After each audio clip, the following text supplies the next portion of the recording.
on progress, on development. This did not happen in the past. So when they start focusing on the issues of development, of globalization, of digital transformation, of energy transition, that by itself has appealed to the concerns and the support of many of these countries. Many of our Muslims look up to the initiative. That's why I think I must give credit. And Minister, please convey that we see this in this light. So you must continue to play this role to engage, particularly those in the developing economies, emerging economies. Notwithstanding the complex situation, the turbulent times affecting the region, particularly the anger, frustration over the Palestinian issue and the Gaza crisis, that shows complete abdication of responsibility, particularly countries in the West. But notwithstanding that, the kingdom wants not to be completely distracted with the issue. The issue is important, it's fundamental to us, but at the same time, we have to survive. The economy has to be strong. The fundamentals have got to be built. So Malaysia is again fortunate in a region that is possibly most peaceful in the world and the fastest growing economy. And we then, particularly Malaysia, now start focusing on issues. Firstly, I think, Kristalina, you made the very important reference to the issue of governance, fiscal responsibility, because without that, countries cannot move. You must start with certain priorities, because countries can grow, has enormous potential. We had that experience in the 1990s. In fact, with the World Bank and the IMF considers this as an East Asian miracle. I quite dispute that, but notwithstanding, it was spectacular. We have seen spectacular progress. But we also have to learn from the flaws of endemic corruption, of gross inequality between the rich and the poor, the propensity to adopt unbridled capitalism to the extent that you ignore the plight of the masses deprived from basic opportunities. So we have to steer that policy issue of governance, of fiscal responsibility. At the same time, do not lose sight of the key priorities, which is relevant in this session, the issue of globalization, of interdependence. We adopt a very fierce foreign policy position to engage and depend on the support, collaboration, investments from the West, the United States, Europe, at the same time maintain excellent bilateral relations with China, Korea, Japan, and more importantly with China because of the potential. And of course we have to grapple with these sensitivities, which is not our problem, is the problem of the rest. And I've said it probably quite pronounced in Australia when asked. I said, please do not impose your problem upon us because we are in emerging economy with enormous problems of our own. We have to now grapple with the issue of digital transformation. And so you mentioned about these semiconductors. We are fortunate because we have been now the focus. In the past has been always in the back end. But with the new investments coming in from America, from Germany, from China, the focus has shifted to the front end, which means new challenges. We have to train differently. We have to refocus on the issue of technical training and TVETs, which was somewhat ignored in the past. We have to excel in some of the research areas, which is challenging and new. And I should conclude by saying that for these sort of forums is critically important to us. And I choose to come precisely because of that, to show that the initiative taken by the kingdom and the issues being addressed and focused, of course, with the support of the World Economic Forum, would be of enormous benefit to us and ASEAN as a region. Thank you very much, Prime Minister Ibrahim. And we you can also count on our support when you're embarking on your presidency of ASEAN in 2025. President Tinubu of Nigeria, I think you took over the presidency last year in May, so you have had 11 months as president. You took over at a critical time for Nigeria. The economic situation was tough, but you took measures from the beginning to then recalibrate the economy. You cut the subsidies on fossil fuels. You also took aims at dealing with the currency.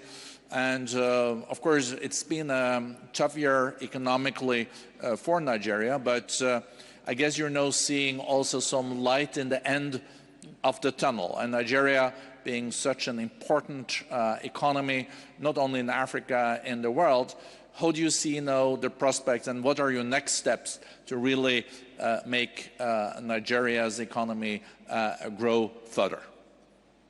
Thank you very much. Salam alaikum. And let me, in addition, join in congratulating the Kingdom of Saudi Arabia for putting this opportunity together. I know it's not easy. For Nigeria, we are immensely consistent with our belief that the economic collaboration and inclusiveness is necessary to engender stability in the rest of the world. Concerning the question of the subsidy removal, there's no doubt that it was a necessary action for my country not to go bankrupt. One, to reset the economy and the pathway to growth. It is going to be difficult, but the hallmark of leadership is taking difficult decisions at the time it ought to be taken decisively. That was necessary for the country. Yes, there will be blowback. There is expectation that the difficulty in it will be felt by a greater number of the people.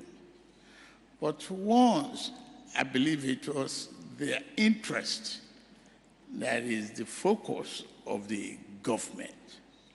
It is easier to manage and explain the difficulties.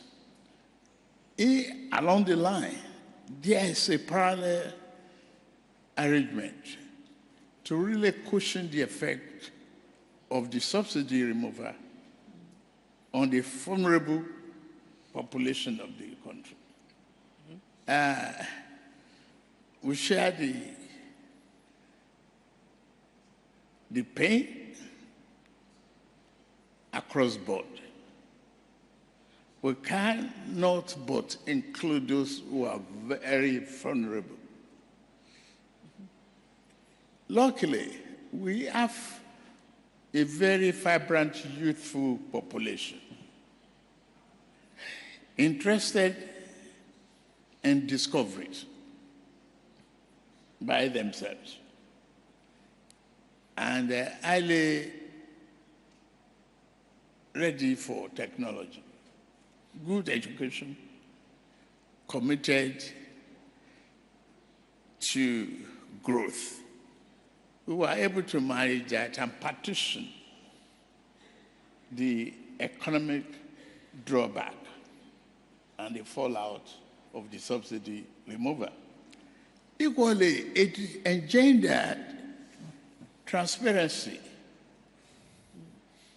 accountability, and physical discipline for the country. And that's, to me, is more important to focus on what direction we should go. And we pursue that rigorously. The currency management was necessary equally to remove the artificial element of value in our currency. Let's our local currency find its level and compete with the rest of the world currency and remove arbitrage, corruption, and opaqueness. That's what we did. At the same time, that's a two-engine problem in a very turbulent situation for the government. But we are able to manage that turbulence because we prepared for inclusivity in governance and rapid communication with the public to really see what is necessary and what we must do. Today's forum is equally valuable for us to share experiences and share the hope of the future. What is missing? And I'm glad the kingdom rely on the window, the word collaboration and inclusiveness. The capital formation that is necessary to drive the economy, like agriculture, food security, innovation, technology advancement, must be an inclusive program of the entire world. No one should be left behind. The fear of lack of capital in Africa, stigmatization, and I'm glad the world is recognizing the need that the type of population growth that Africa is experiencing, the diversity of its resources, must be married with its economic opportunity. We must collaborate to do that, and that's what we are doing so far. Thank you. Thank you. Thank you also, Mr. President, for underlining so much the importance of inclusiveness, even in a situation where you have to go through necessary structural changes. President Kagame, Rwanda is doing well economically. We are expecting 7% economic growth in Rwanda this year, but it is a complicated neighborhood. It is a complicated world, and it's all about also investments and also innovation. You're also being one of the leaders behind the Africa Continental Free Trade Agreement, and a successful implementation of that could add a lot of growth to Africa, and it can become one of the largest single markets in the world. Listening to your colleagues here, but also the complexities, how do you see Africa in the years to come? How can Africa manage in this transformative decade, as Kristalina was mentioning?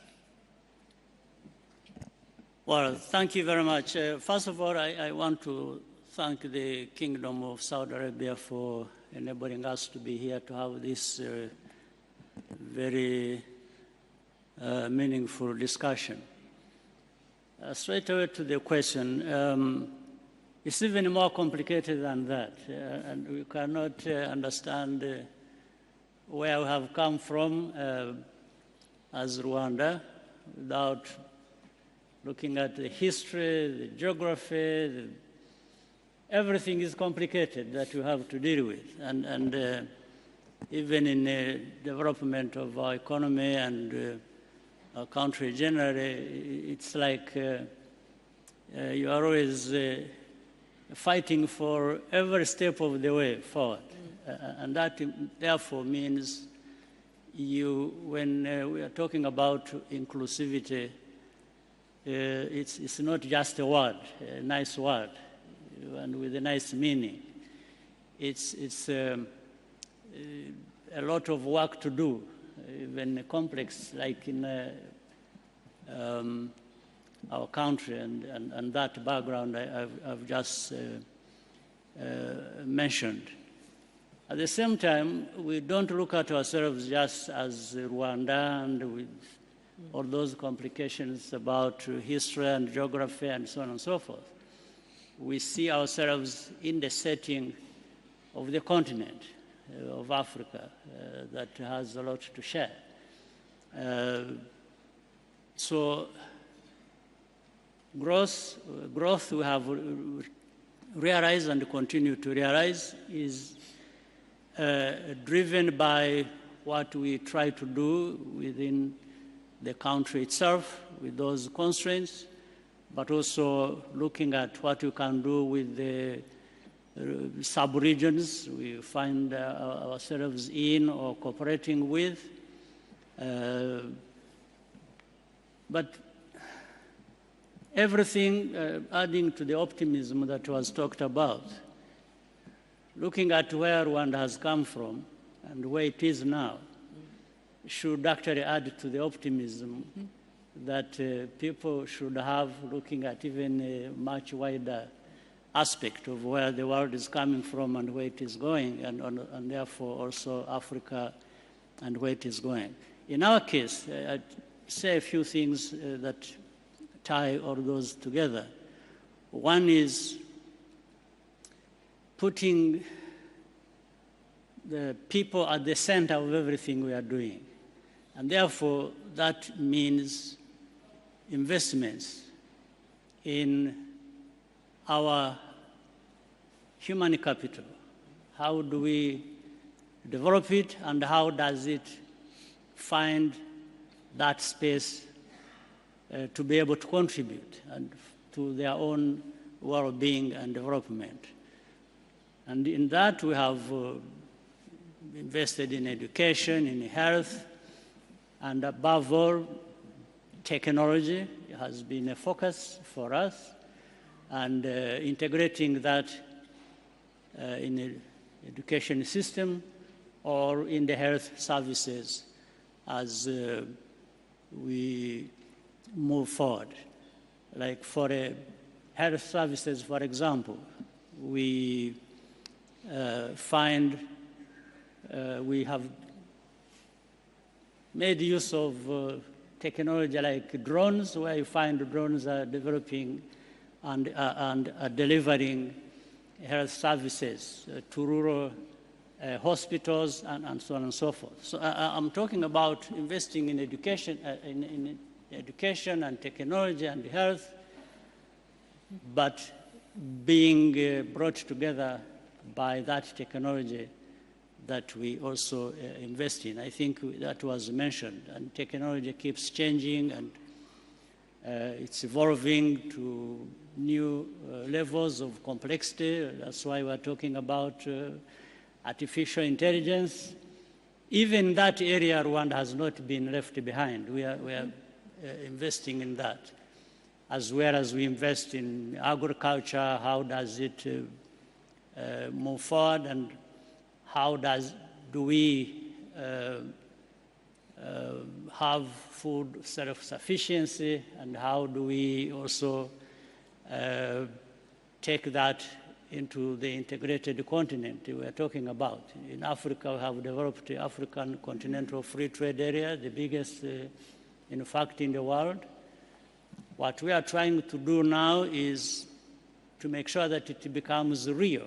The obstacles that are there for the African continent to come together are removed, but it takes time, it takes a lot of effort, but that is happening. And I'm sure my brother here, President Tinubu of Nigeria, is involved in this as well because of the importance of his country. But we are seeing Africa, much as you may find problems here and there, Africa is coming together, Africa is moving forward. Different countries have decent or impressive growth of the economy. This can't be coming from nothing, but the good efforts that Africans are putting in place. And therefore, it is important that from this, the rest of the world really looks at Africa as an important entity in the global affairs, with its politics, economy, and so on and so forth. So, but Rwanda, we have come from the dead 30 years ago. We are now alive and thriving, and it's investments in our people and accountability and governance that we bring into play and which we share with the rest of the continent. Thank you. Thank you, President Kagame, and I think it's really a very consequential story. 30 years coming from the dead, and today one of the fastest growing countries in Africa, in the world, with 7%. And when I just visited you in the capital, you can see the dramatic changes that is happening. So it is possible.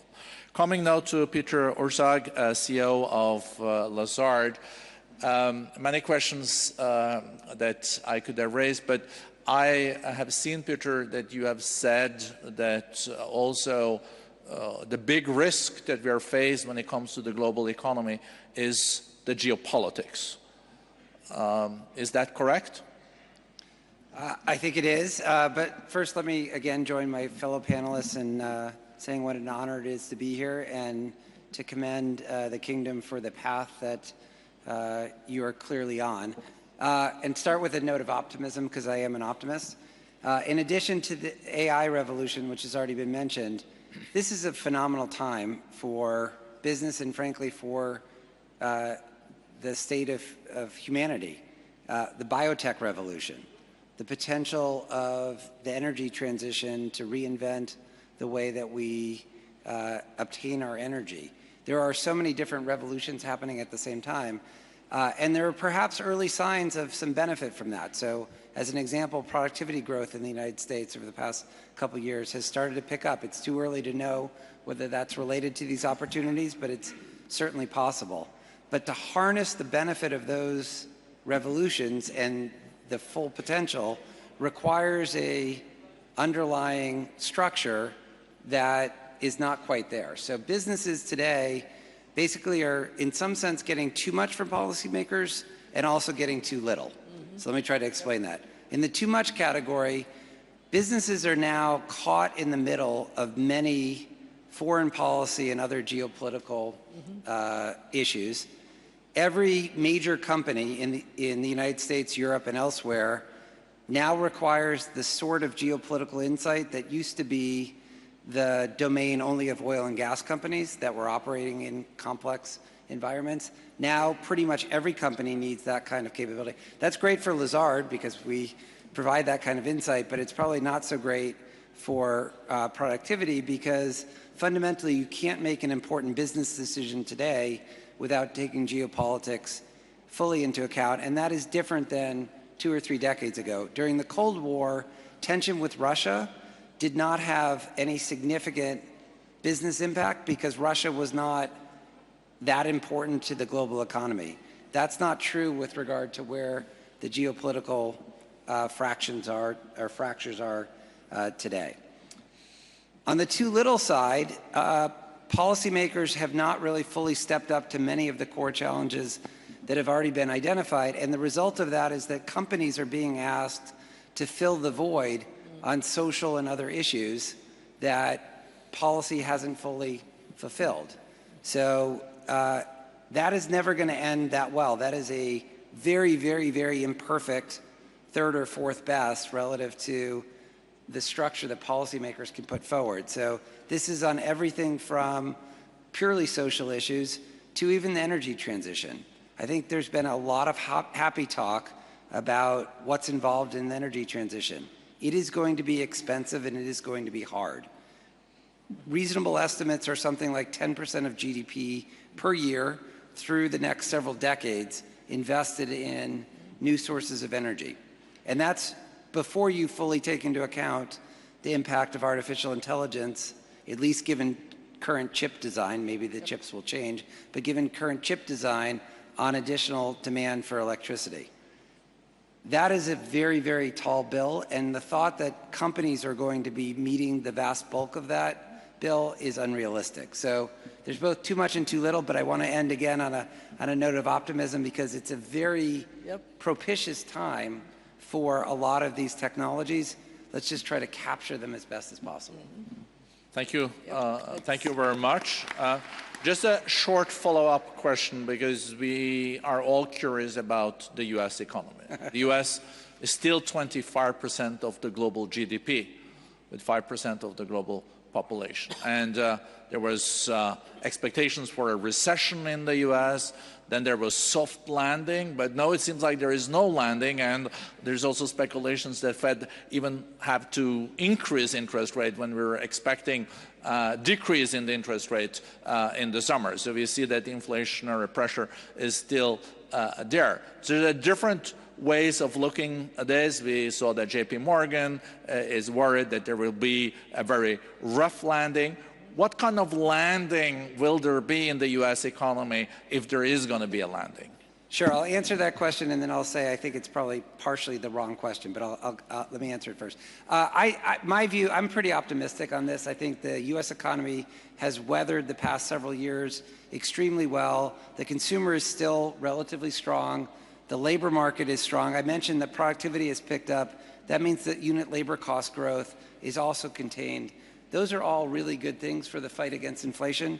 My own view is I think there's a temporary hiccup, just like there was at about this time last year, where inflation went sideways instead of continuing its downward path.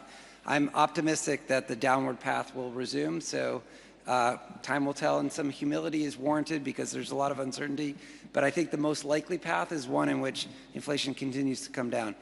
But there are underlying problems in the U.S., and I would highlight the fiscal trajectory, where the deficit over the next 2 decades is projected to be 6 to 7% of GDP, and then polarization.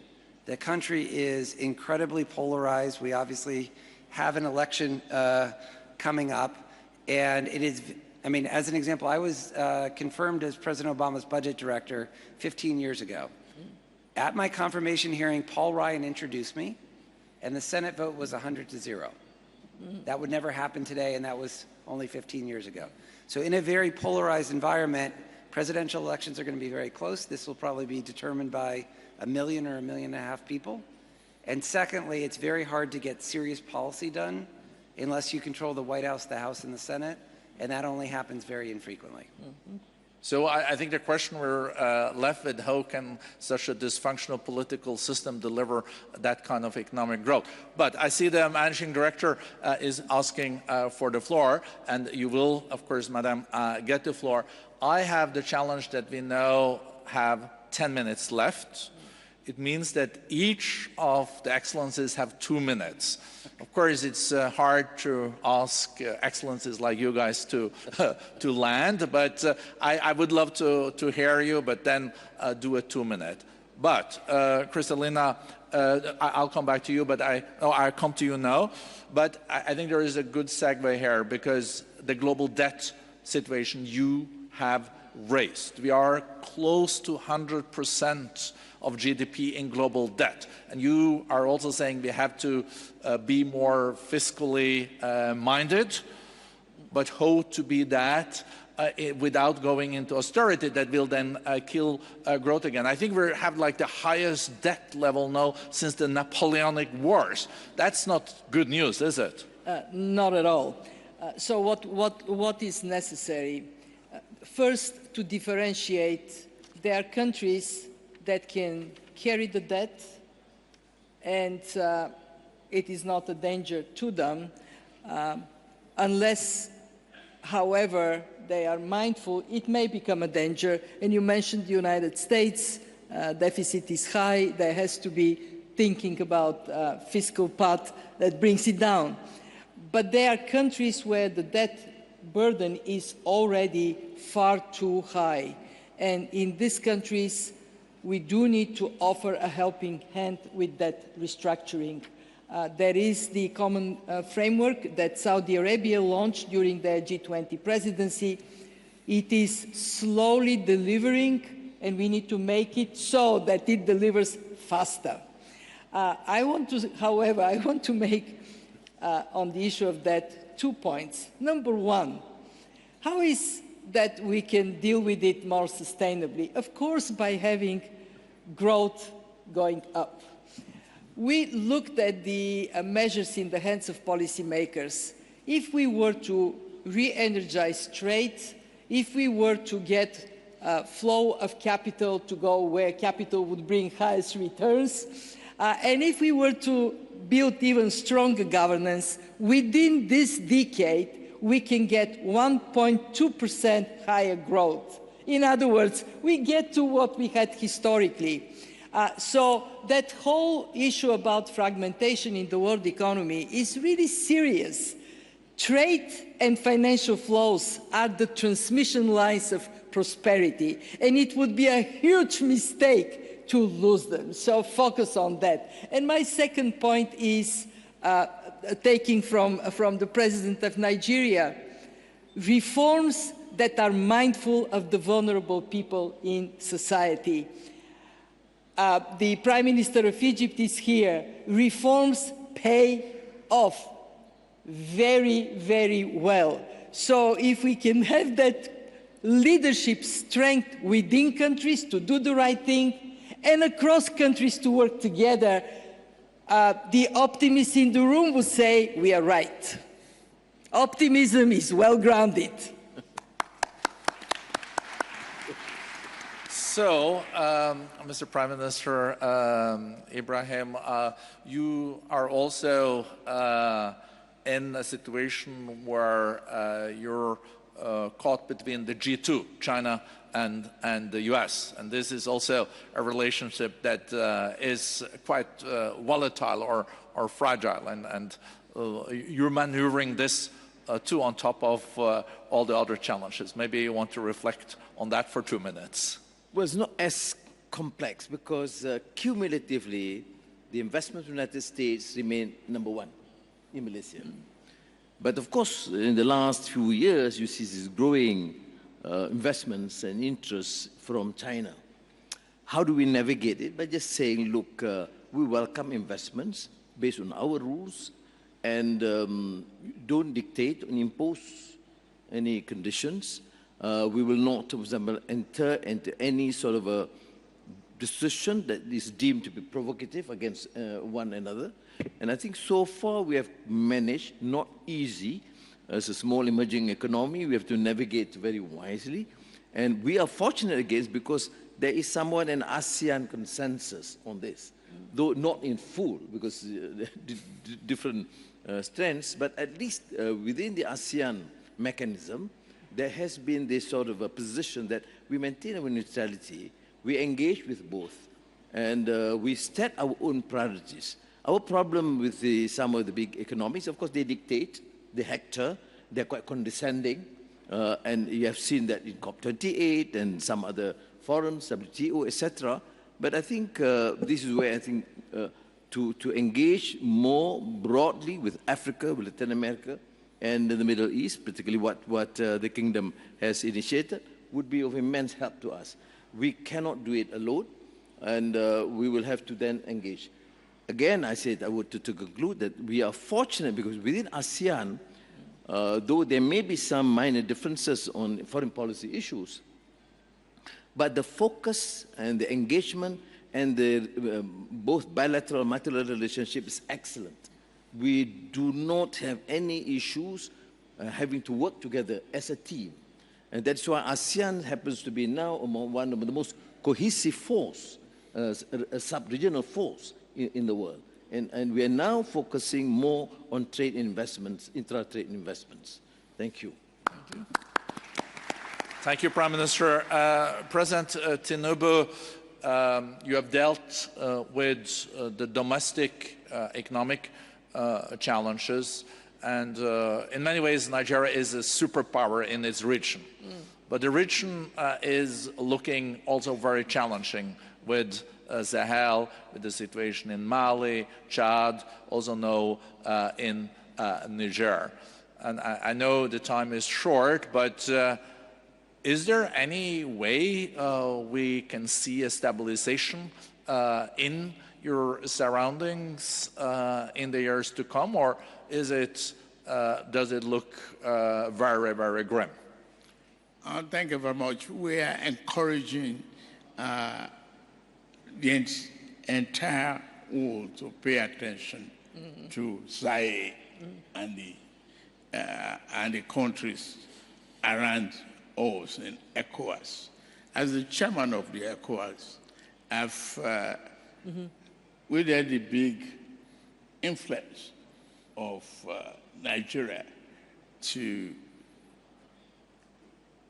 discourage unconstitutional change of government. That is stabilizing. Equally, we have eased the sanctions.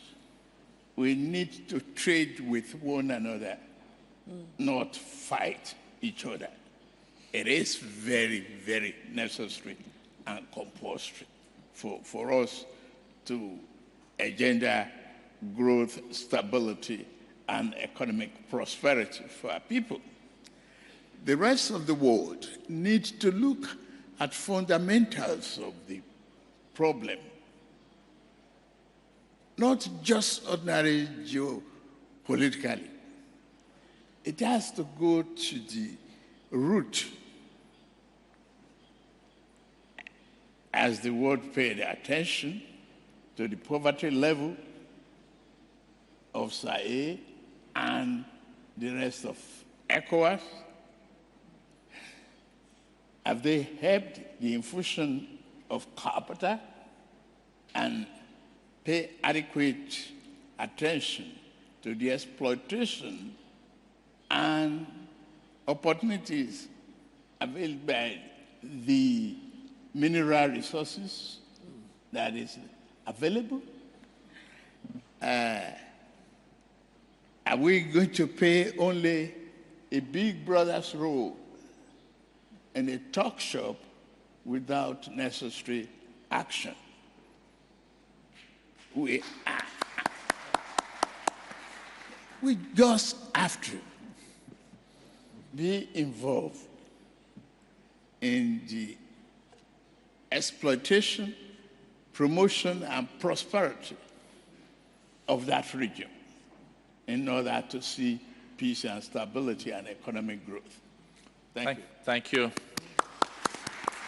So, President Kagame, we have this West-East challenge, but we also lately had this North-South. So a lot of the South is saying that there are double standards from the North. Yes. So how do you look at this, and is there a way for the North to regain the trust of the South? And someone in the North maybe would say the same, but I think it's mainly now South-North. So in 2 minutes, you can give us the full description and the blueprint for that. Well, first of all, the divide is there. Let's not be vague about it. And we need to avoid it. We need to fight it. For example, if you look at it from the perspective of the global shocks that we talk about here and there, irrespective of where they have come from. All countries in the world are affected.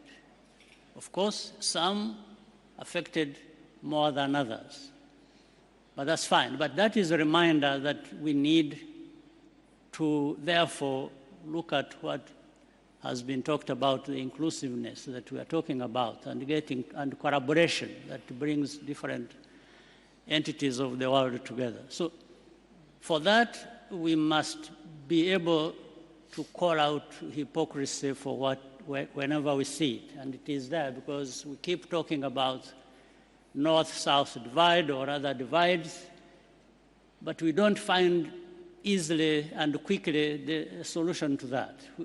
Yet we can. We know that we can do that. Therefore, and in this case, I'm going to argue for our continent, the continent of Africa, which, by the way, has the fastest growing middle class. And in fact, in not too distant future, it will be the only place that has a growing middle class. Mm-hmm. So how can you forget that this is a very important place on in our world? Now, two things have to happen. The rest of the world have got to see that this is an important place to invest with and invest in. That's one. Second is for Africa itself to avoid any victim mentality and start raising ourselves to the level where we should be, in fact, where we are, that we are a very important geographical part of our world, and with a lot of resources. It's not just natural resources, it's the people at the same time. So I think being reasonable, seeing things for what they are, and then being upfront in fighting for the rights, therefore, maybe we shall be able to narrow the divide, but Africa has a very important place to be, an important role to play. Thank you. Yep. So, Peter Orszag, you were mentioning that there are factors that can definitely increase productivity in this coming decade. You also mentioned what is happening in life sciences, AI. Are these factors strong enough to increase so much the productivity so we can see prosperity and avoid tepid growth in the coming decade? What are the additional policy measures that we need on a global level to avoid, to repeat, that the 20s will be the new 70s? Sure. Well, I think the threat is not necessarily to growth, but rather to inequality and inclusion. Yep. There is major risk, for example, from the biotech revolution that the growing gap in life expectancy in the United States, for example, something like 2/3 of the American population has had flat to declining life expectancy over the past 25 years, while the very most advantaged socioeconomic groups have seen dramatic increases in life expectancy. It's not hard to imagine that being exacerbated by the new technology. So I think many of the points that have already been raised about the need for inclusive growth is the key part, as opposed to whether there'll be growth. And then one final point, which is everyone here is currently in a region that has a major advantage, as do the countries on this panel, the leaders of the countries on this panel, relative to many other places in the world, which has to do with demography. And we haven't touched upon that. The total fertility rate globally has fallen in half, and the share of the population over age 65 has doubled since 1950. Yep. Those areas that have, and by the way, don't allow yourself to fall into the trap of very low fertility rates and thinking that they can increase. I think the experience in China has shown that the move away from the one-child policy really hasn't worked. So it's a huge advantage to have a dynamic population, and that's one of the reasons why at least I'm excited to be here, and to be on this panel with many of the leaders of countries that have that dynamism, because that's a major advantage going forward. Thank you. So, this has been a great panel, but please be seated still. For those that don't speak Arabic fluently, I ask you to take on your headset and tune in, because I think we can't have a session with this and also with President Abbas of Palestine here with us. And we know there are very important negotiations now going on in and between different actors and players that are here also on the situation in Gaza, but also if there is a path for peace moving forward. So, Mr. President, you agreed to say a very few words about the situation, and I think on behalf of all participants, really welcome. شكرا. شكرا جزيلا. بسم الله الرحمن الرحيم. في البداية أريد أن أتوجه بالشكر والتقدير للمملكة العربية السعودية على تنظيمها لهذه المؤتمرات العالمية التي تتناول مواضيع شتى ومختلفة تفيد كل العالم، وتتناول أيضا القضية الفلسطينية. وأخص بالتحية صاحب الجلالة الملك سلمان وولي العهد الأمير محمد بن سلمان. عندما نريد أيها السيدات والسادة أن نتحدث عن غزة وما يجري في غزة، لابد لنا أن نعود 75 سنة إلى الوراء، إلى الاحتلال الإسرائيلي للأرض الفلسطينية.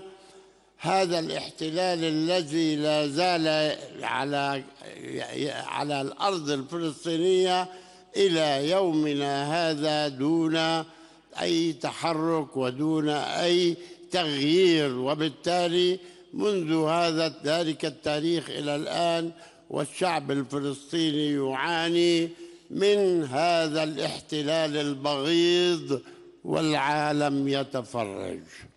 إذا أردنا أن نتحدث عن غزة بالذات وعن 7 أكتوبر، وهي مرحلة مفصلية حصل فيها اعتداء على مدنيين، وهذا الاعتداء نحن قلنا منذ البداية نرفضه رفضا قاطعا.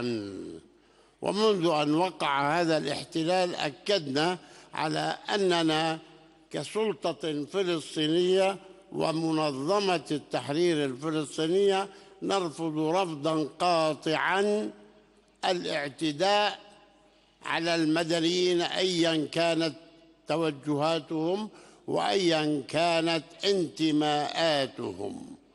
وفي نفس الوقت قلنا نحن لابد أن نطالب وبالفور وقف القتال على غزة، لأنه مؤذٍ جدا ونعرف نتيجته وإلى أين يصل.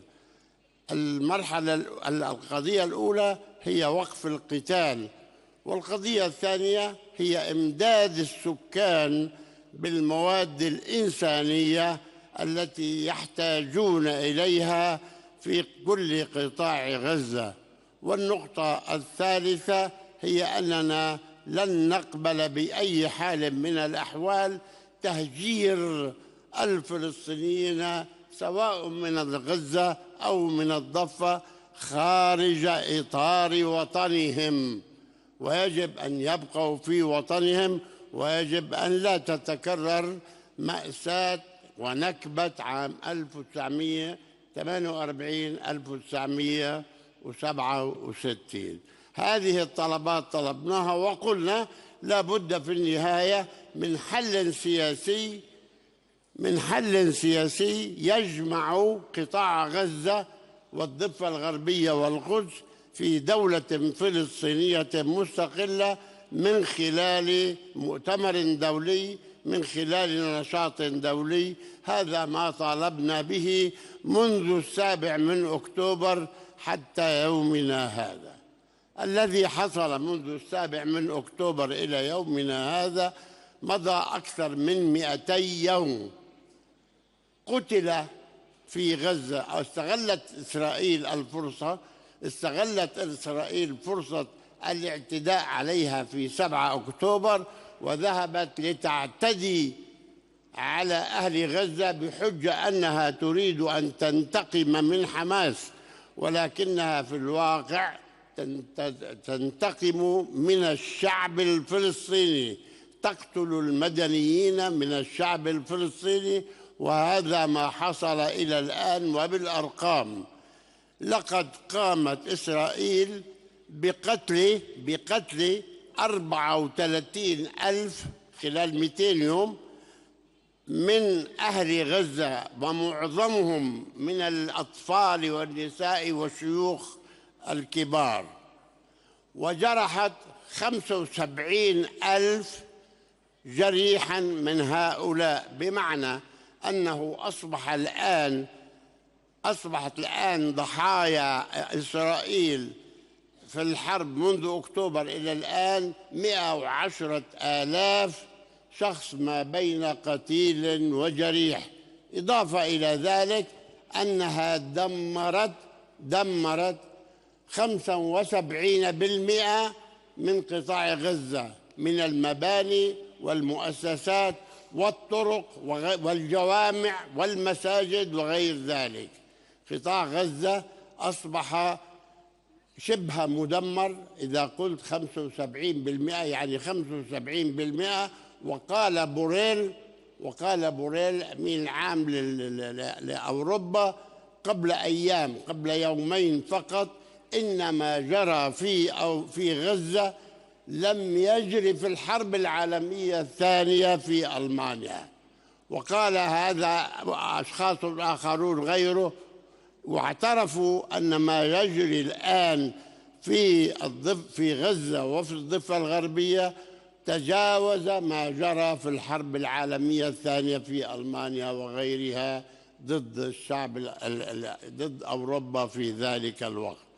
إذن الوضع في غزة مؤسف للغاية، ولا بد ما دم طالبنا من البداية بوقف القتال أن يتوقف، وأن يمد أهل غزة بالمواد الإنسانية، وأن نحذر حذرا شديدا من تهجير 2.2 مليون فلسطيني خارج فلسطين.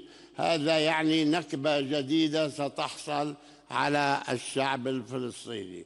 وهنا أقول لكم ما يجري في غزة وما سيجري خلال الأيام القادمة هو ما ستقوم به إسرائيل من اجتياح مدينة رفح، لأن جميع الفلسطينيين من أهل غزة تجمعوا في مدينة رفح، وبقي ضربة صغيرة فقط لكي يخرجوا جميعا خارج إطار هذا. وهنا تحصل أكبر كارثة في تاريخ الشعب الفلسطيني. نأمل أن تتوقف إسرائيل عن هذا العمل، عن هذا الهجوم، ونناشد أمريكا، الولايات المتحدة الأمريكية، بالإيعاز أو بالطلب من إسرائيل أن تتوقف عن عملية رفح، لأن أمريكا هي الدولة الوحيدة القادرة على أن تمنع إسرائيل من ارتكاب هذه الجريمة. هذا ما يجري في قطاع غزة. ونحن ماذا نطالب؟ نحن نطالب العالم بهذه الطلبات التي قلتها، ونطالب بأنه ما دام اعترف بفلسطين في عام 2011 كدولة مراقب في الأمم المتحدة أن يعترف بها كدولة كاملة العضوية في الأمم المتحدة. وهنا أناشد كثيرا من الدول وبالذات الدول الأوروبية أن تعترف بدولة فلسطين أسوة باعترافها بدولة إسرائيل. الدولتان نشأتا بقرار واحد، هو القرار 181 في 47.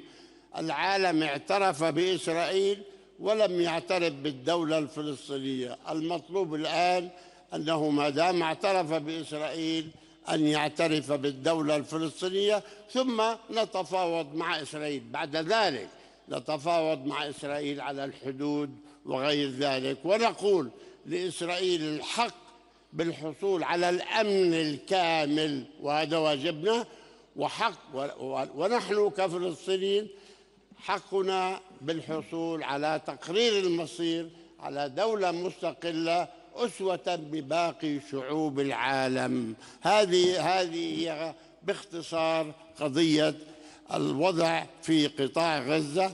ينطبق عليه بشكل أو بآخر ما يجري في الضفة الغربية، وأخشى ما أخشى أن إسرائيل بعد أن تنتهي من غزة أن تتجه أيضا إلى الضفة الغربية لترحيل أهلها نحو الأردن. أقول إن مصر والأردن رفضتا رفضا قاطعا ترحيل الفلسطينيين من بلادهم إليها، ولكن إسرائيل تحتاج إلى من يقول لها، إلى من يأمرها، إلى من يتحدث عنها بقوة بأن هذا العمل غير جائز. والجهة الوحيدة القادرة في العالم، الوحيدة القادرة في العالم والتي نحملها المسؤولية هي الولايات المتحدة الأمريكية. وشكرا لك.